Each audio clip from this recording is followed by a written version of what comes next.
বিসমিল্লাহির রহমানির রহিম।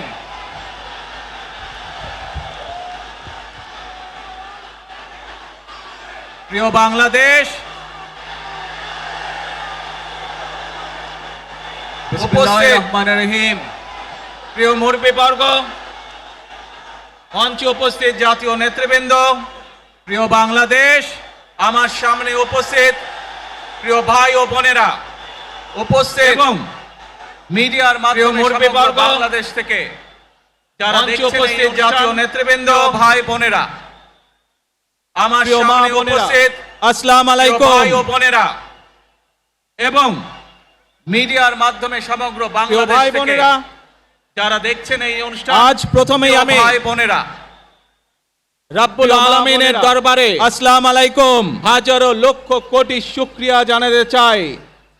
রব্বুল আলামিনের ভাই বোনেরা অশেষ রহমতে আজ প্রথমেই আমি প্রিয় মাতৃভূমিতে ফিরে আসতে পেরেছি। রব্বুল আলামিনের দরবারে প্রিয় ভাই বোনেরা, আজ প্রথমেই আমি রব্বুল আলামিনের দরবারে হাজারো লক্ষ কোটি শুকরিয়া জানাতে চাই। রব্বুল আলামিনের অশেষ রহমতে আজ আমি আমার প্রিয় মাতৃভূমিতে ফিরে আসতে পেরেছি আপনাদের দোয়ায়। আপনাদের মাঝে প্রিয় ভাই বোনেরা, আমাদের এই প্রিয় মাতৃভূমি 1971 সালে লাখো শহীদের রক্তের বিনিময়ে অর্জিত হয়েছিল। ঠিক একইভাবে 75-এ আবার 7ই নভেম্বর আধিপত্যবাদীদের হাত থেকে রক্ষার জন্য সেদিন সিপাহী জনতার বিপ্লবের মাধ্যমে আধিপত্যবাদের হাত থেকে দেশকে রক্ষা করা হয়েছিল। একইভাবে পরবর্তীতে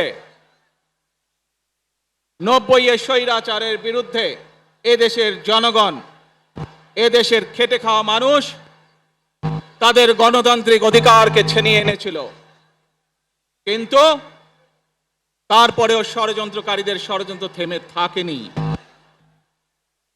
আমরা তারপর দেখেছি 2024 সালে, 71 সালে এই দেশের মানুষ যেমন স্বাধীনতা অর্জন করেছিল, 2024 সালে এদেশের ছাত্র জনতা সহ সর্বস্তরের মানুষ, কৃষক, শ্রমিক, গৃহবধূ, নারী, পুরুষ, মাদ্রাসার ছাত্র সহ দলমত নির্বিশেষে, শ্রেণী পেশা নির্বিশেষে সকল মানুষ সেদিন 2024 সালের 5ই আগস্ট এই দেশের স্বাধীনতা এবং সার্বভৌমত্বকে রক্ষা করেছিল।